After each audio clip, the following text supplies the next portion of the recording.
નમસ્કાર મિત્રો, સ્વાગત છે તમારું માર્કેટ બુલેટિનમાં. આજે આઈટી સેક્ટરમાં આવ્યો કડાકો. તો શું આ કડાકો એક આઈટી સેક્ટરની નવી અંત છે કે નવી શરૂઆત?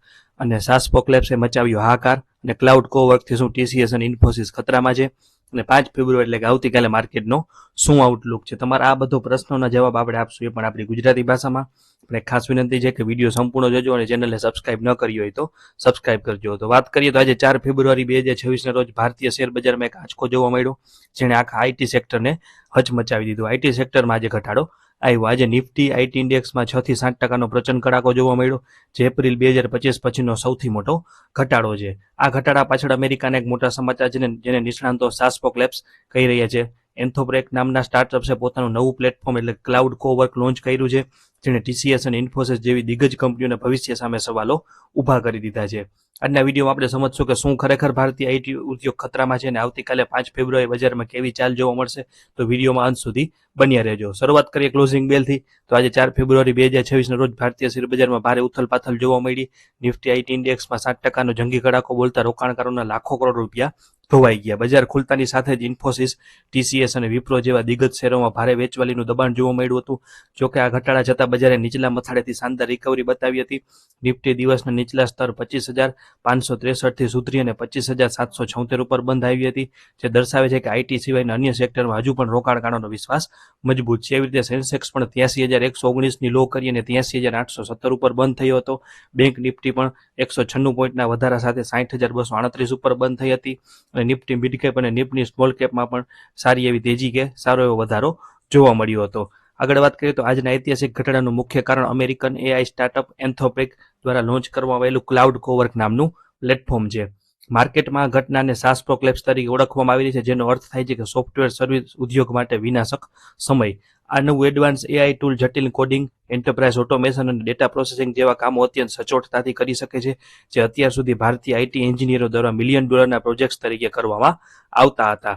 આ માત્ર ભારત પૂરતું મર્યાદિત ઘટના નથી, પરંતુ તેની પાછળ વૈશ્વિક કારણો જવાબદાર છે. અમેરિકામાં સેલ્સફોર્સ અને એડોબી જેવી મોટી સોફ્ટવેર કંપનીઓના શેરોમાં ગાબડા પડ્યા હતા, જેના લીધે તેની રિપલ ઇફેક્ટ એક અસર પાછળ થતી બીજી અસરને રિપલ ઇફેક્ટ કહેવાય, જે ભારતીય બજાર સુધી પહોંચી ગઈ. ભારતીય આઈટી કંપનીઓની મોટાભાગની આવક તમે જાણો છો કે અમેરિકા અને યુરોપના ક્લાયન્ટ્સ પાસેથી આવે છે. જો આ ક્લાયન્ટ્સ પોતે જ એન્થ્રોપિક્સ નામના એઆઈ ટૂલ વાપરવાનું શરૂ કરશે, તો ભારતીય કંપનીઓના બિલેબલ અવર્સ એટલે કે કામના કલાકો મુજબ મળતી ફી ઘટી જવાની પૂરેપૂરી શક્યતા છે. હવે વાત કરીએ આવતીકાલની 5 ફેબ્રુઆરીની. તો આવતીકાલે બજાર માટે સૌથી મોટો પડકાર છે 26,000ના સ્તરને ફરીથી સર કરવાનો.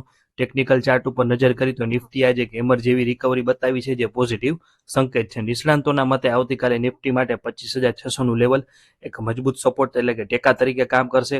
જો આ બજાર આ લેવલની ઉપર ટકી રહેશે તો શોર્ટ કવરીના કારણે બજારમાં ઉપરની તરફ 26,200 થી 26,350 સુધીની તેજી પણ જોવા મળી શકે છે. જોકે આઈટી સેક્ટરમાં સ્થિરતા આવી જરૂરી કે અનિવાર્ય છે.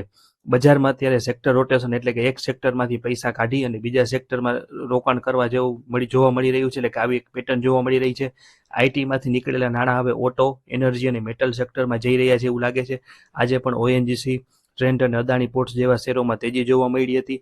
આવતીકાલે બેંક નિફ્ટી ઉપર ખાસ નજર રાખવી જોઈએ, કારણ કે 60,000નું લેવલ પાર કર્યા પછી તેમાં મોટી તેજી આવવાની સંભાવના છે, જે સમગ્ર બજારને ઉપર તરફ ખેંચી શકે છે. તમામ નકારાત્મક સમાચારો વચ્ચે રોકાણકારોએ ગભરાઈને વેચાણ કરવાની બદલે વેઇટ એન્ડ વોચની એટલે કે રાહ જોવાની અને નિરીક્ષણ કરવાની સ્ટ્રેટેજી અપનાવવી જોઈએ. નિષ્ણાંતો માને છે કે આ ઘટાડો પેનિક સેલિંગ એટલે ગભરાટમાં વેચાણ હોઈ શકે છે.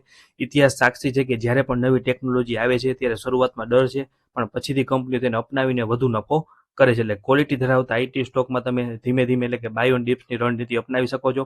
પણ એક ખાસ નોંધ લેજો કે અમે કોઈ પણ આઈટી સ્ટોકમાં રોકાણ કરેલું નથી કે આગળ પણ કરવાના નથી. તો મિત્રો, આવતીકાલનું ટ્રેડિંગ સત્ર ભારતીય બજારની લાંબા ગાળાની દિશા નક્કી કરવા અત્યંત નિર્ણાયક સાબિત થશે.